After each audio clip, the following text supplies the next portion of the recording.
Oke, assalamualaikum warahmatullahi wabarakatuh. Untuk pertemuan kedua, kita akan membahas tentang serealia. Untuk mendukung proses akreditasi prodi gizi, maka mahasiswa diwajibkan untuk mengetahui visi prodi D3 Gizi, yaitu menjadi program diplomatika gizi yang berwawasan kesehatan dalam bidang asuhan gizi dan kedirgantaraan pada tahun 2023. Masuk pada materi yang kedua, yaitu serealia. Capaian pembelajaran tatap muka kedua ini yaitu mahasiswa mampu menjelaskan mutu serealia dengan materi berupa jenis dan komposisi kimia serealia, karakteristik pasca panen, dan analisis kimia serealia. Nah, apa sih itu serealia? Oke, serealia itu atau biji-bijian merupakan kelompok tumbuhan yang ditanam untuk dipanen dan diambil biji atau buahnya sebagai sumber karbohidrat maupun atau pati gitu. Jadi serealia itu tumbuhan berbiji yang bijinya itu dimanfaatkan untuk dimakan sebagai sumber karbohidrat seperti itu. Nah, jenis serealia itu berupa biji-bijian dari famili rumput-rumput atau gramini yang kaya karbohidrat sehingga dijadikan bahan makanan pokok manusia, bisa menjadi bahan pakan ternak maupun industri. Nah, biji-bijian yang tergolong serealia antara lain gandum, jagung, padi, barley, rye, dan oats. Nah, ini yang biasanya menjadi bahan makanan pokok di Indonesia, terutama jagung, padi, gandum gitu ya. Kalau oats biasanya lebih ke barat ya, seperti itu. Nah, ini bentuknya, ini bentuk dari rye seperti padi ya. Seperti padi, gandum seperti itu. Ini oats yang biasa ditemui itu yang sudah kemasan kayak Quaker Oats seperti itu, Nestum seperti itu. Nah, ini gandum, yang ini barley. Barley ini biji-bijian seperti kacang kedelai ya. Nah, lalu kita belajar tentang struktur dari biji padi itu sendiri. Nah, ada yang namanya sekam atau palea ini nih. Ini sekam atau palea yang merupakan bagian yang ditutupi, dan lema bagian yang menutupi. Jadi lema dulu bagian luarnya, baru palea. Setelah itu aon atau bulu. Biasanya kan kalau di padi gitu atau di gandum ada 10 bulunya, itu namanya aon. Nah, bagian utamanya itu ada embrio, endosperm, dan kulit ari. Seperti itu. Lalu di kulit ari atau lapisan terluarnya ada perikarp yang biasa disebut dedak, testa atau tegmentum, ini perikarp ini tegmentum, dan aleuron yang berupa kapsul seperti itu. Ini silakan dipelajari hanya untuk tahu bahwa lapisan biji serealia itu ada yang namanya aon yang merupakan bulunya. Bulu-bulu itu ternyata namanya aon. Nah, yang menutupi itu lema. Kalau palea itu bagian yang ditutupi seperti itu. Lalu berikutnya kita mempelajari tentang komposisi kimia serealia. Yang pertama jelas karbohidrat, karena serealia ini merupakan sumber karbohidrat. Sumber karbohidrat utama yang ada di dunia seperti itu, karena terdiri dari padi, pentosan, gula, selulosa, dan hemiselulosa. Nah, padi sendiri terdiri dari amilosa dan amilopektin. Nah, apa sih itu amilosa dan amilopektin? Amilosa atau 16-D-glucopyranosa merupakan fraksi utama pada beras yang menentukan mutunya, rasa, dan sifat fisik lainnya. Kalau amilosa itu 1,4-glucopyranosa yang merupakan unit glukosa dengan rantai bercabang. Kadar amilosa dibagi menjadi 3, yaitu rendah, sedang, dan tinggi. Nah, itu biasanya ini dua kandungan ini yang menentukan. Kadang beras ada yang yang kalau dimasak jadi lembek, ada yang pakai air yang udah pakai air banyak tapi tetap aja pero. Tahu kan bahasa pero yang nasinya itu nggak nyatu full gitu loh, itu namanya pero. Semakin tinggi amilopektin, maka semakin pulen dan lengket nasi yang dihasilkan. Sedangkan semakin tinggi kadar amilosa, maka semakin pero atau keras nasi yang dihasilkan. Jadi, misal saudara menemui beras yang dimasak itu lembek gitu kan, kayak biasanya yang ada di makanan Jepang itu, maka dia tinggi amilopektin karena pulen dan lengket. Tapi kalau yang nasinya itu pro keras gitu kan, itu biasanya kadar amilosanya yang tinggi, sedangkan amilopektinnya itu rendah. Nah, beras dengan kadar amilosa yang tinggi itu lebih lambat dicerna, seperti itu. Sedangkan yang amilopektinnya yang tinggi itu lebih cepat dicerna.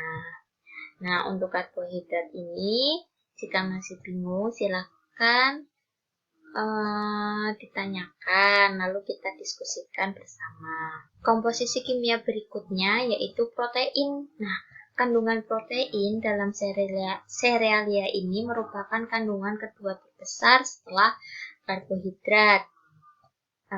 Terdiri dari protein cadangan dalam biji dan protein fungsional dalam bagian vegetatif di tanaman. Nah, protein cadangan ini berupa albumin. Albumin itu protein yang larut air. Lalu globulin, protein yang larut garam. Prolamin, protein yang larut alkohol. Serta glutenin yang larut alkali dan asam, seperti itu. Jadi ini merupakan protein-protein jenis protein yang ada dalam serealia. Lalu komposisi ketiga yaitu lemak. Nah, kandungan lemak ini biasanya terdapat di lembaga dan lapisan aleuron. Nah, kandungan lemak yang ada dalam beras itu hanya 2% dari total beras serealia, yang terdiri dari 77,3% lemak netral, fosfolipid, dan glukolipid. Yang asam lemak utamanya berupa olea, lirolea, dan palmitat. Biasanya lemak ini ada pada beras dan batu. Komposisi selanjutnya yaitu mineral. Kandungan mineral tergantung dari komposisi dan ketersediaan nutrien tanah dari tempat tanaman tumbuh. Jadi, mineral ini tergantung dari tempat, dari tanahnya tumbuhan itu berada. Misal, bisa saja padi yang ditanam di Sleman berbeda dengan padi yang ditanam di Gunung Kidul, seperti itu. Jadi kandungan mineralnya ini tergantung dari tanah. Kenapa kok bisa? Karena tanah itu kan kaya akan mineral.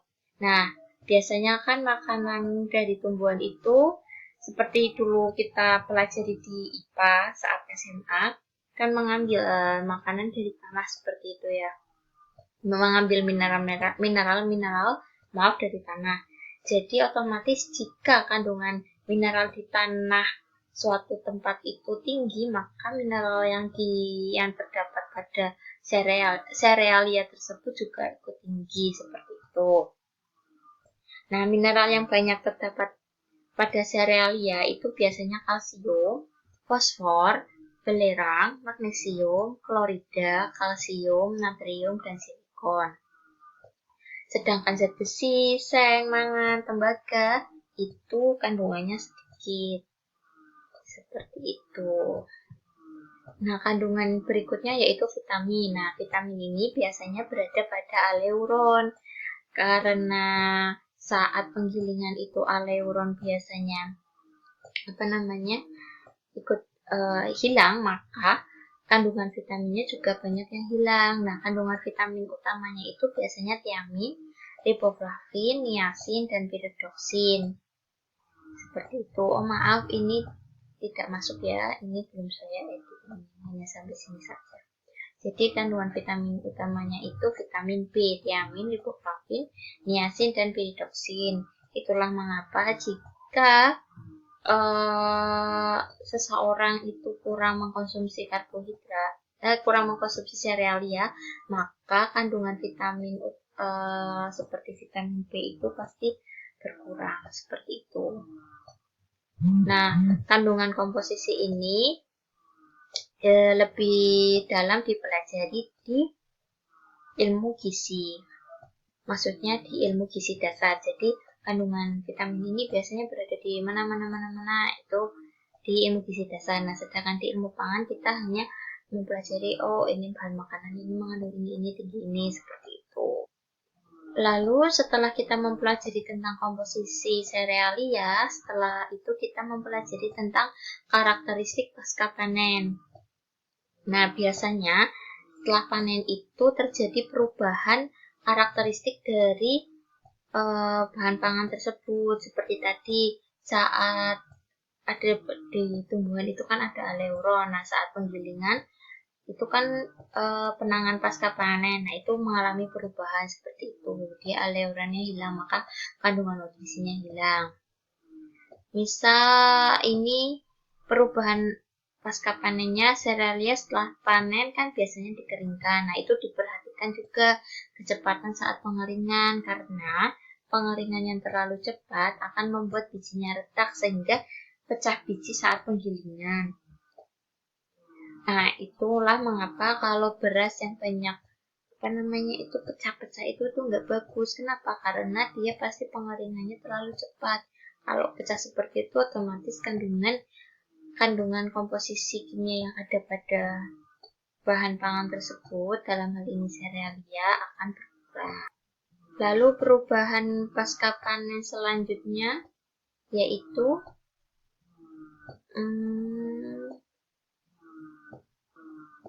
suhu. Kadar air dan suhu selama penyimpanan perlu diperhatikan. Kenapa? Karena saat penyimpanan itu tumbuhan itu walaupun dia sudah dipanen, sudah dipotong dari akarnya, dia masih mengalami respirasi. Apa sih proses respirasi itu? Yaitu metabolisme karbohidrat dan lemak yang menghasilkan CO2, air, dan panas. Sehingga saat pasca panen itu perlu dilihat suhunya dan kadar airnya, karena dia akan mengalami respirasi seperti itu. Kenapa sih perlu diperhatikan kadar airnya? Karena kadar air normal dalam serealia itu hanya 12-14%. Sedangkan FAO itu jadi perubahan pasca panen kan juga tadi mempengaruhi itu ya. Pas saat pengeringan itu bisa menjadi pecah-pecah. Nah, padahal FAO itu dia membagi panjang beras yang bagus itu menjadi 4. Ada yang ekstra panjang, medium, dan pendek. Nah, ini nanti pengukuran kadar air dan pengukuran beras itu sebenarnya kita lakukan di saat praktikum serealia. Jadi nanti saudara-saudara mengukur kadar air dalam beras berapa, jagung berapa, seperti itu. Tapi berhubung adanya pandemi seperti ini, maka kami sebisa mungkin memberikan tutorial mengenai praktikum tersebut agar kompetensi yang diperoleh oleh saudara-saudara itu sesuai dengan yang kita rencanakan.